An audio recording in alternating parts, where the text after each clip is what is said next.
এবং শুধু রামিসার জন্য প্রত্যেকটি মেয়ের বাবা হয়ে, তাদের দাদা হয়ে, নানা হয়ে আমি দাঁড়াবো। সারা দেশবাসী, সারা জাতি, বাংলাদেশে এবং বাংলাদেশের বাইরে সবাই আপনাদের জন্য দোয়া করছে। উনি বড় আক্ষেপ করে বললেন যে এই দোয়া কি চেয়েছিলাম এইভাবে? আমি বললাম না, এইভাবে চান নাই, কিন্তু আপনি যা চাইছেন তার চাইতে এই ক্ষেত্রে আল্লাহ আপাতত আপনাকে বেশি দিয়েছে। এরকম বহু মানুষ দুনিয়া থেকে বিদায় নেয়, কেউ অন্যের মেয়ের জন্য চোখের পানি ফেলে না। আমার তো পড়েছে, এবং আমি বিশ্বাস করি আমার মতো লাখো মানুষের পড়েছে। লাখো মায়ের চোখ থেকে পানি ঝরেছে, বাবার চোখ থেকে পানি ঝরেছে, ভাইয়ের চোখ থেকে পানি ঝরেছে। কিন্তু এরকম দুষ্কৃতিকারীরা এগুলা করবে আর আমরা চোখের পানি ফেলবো, এটা আমরা চাই।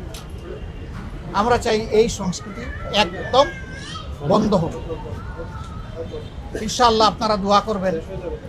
আমরা সংসদে আছি, আমার উপর একটা দায়িত্ব আছে, সরকারের ভালো কাজে সহযোগিতা করা, দেশে এবং সমাজে এবং সরকারে অন্যায় কিছু হলে তার প্রতিবাদ করা। 7 তারিখ বাজেট অধিবেশন শুরু হবে। আল্লাহ আমাকে বাঁচাইয়া রাখলে, তৌফিক দিলে, ওই দিনই আমি এই বিষয়টা সামনে নিয়ে আসবো ইনশাআল্লাহ।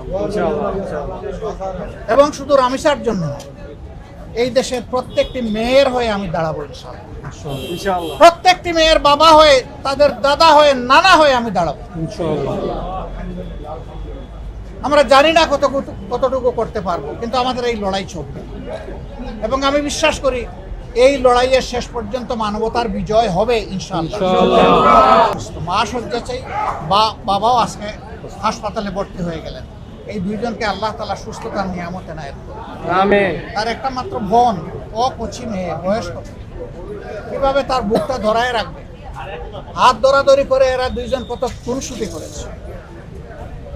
সেই ছোট বোনটাই চলে গেল ওরে দুনিয়ায় রেখে, ও সহ্য করবে কিভাবে? আল্লাহ তাআলা ওলেও সবর করার তৌফিক দান করুন। আপনারা যারা এই ঘটনায় ব্যথিত হয়ে তাদের প্রতি সমবেদনা জ্ঞাপন করেছেন এবং দর্শক খুনির প্রতি ধিক্কার এবং নিন্দা জ্ঞাপন করেছেন, আপনাদেরকে আমি অন্তরের অন্তঃস্থল থেকে ধন্যবাদ জানাই। আমি বলবো যে নীরবে শুধু ধিক্কার এবং নিন্দা নয়, আসুন এই ব্যাপারে আমরা সোচ্চার হই, সরব হই।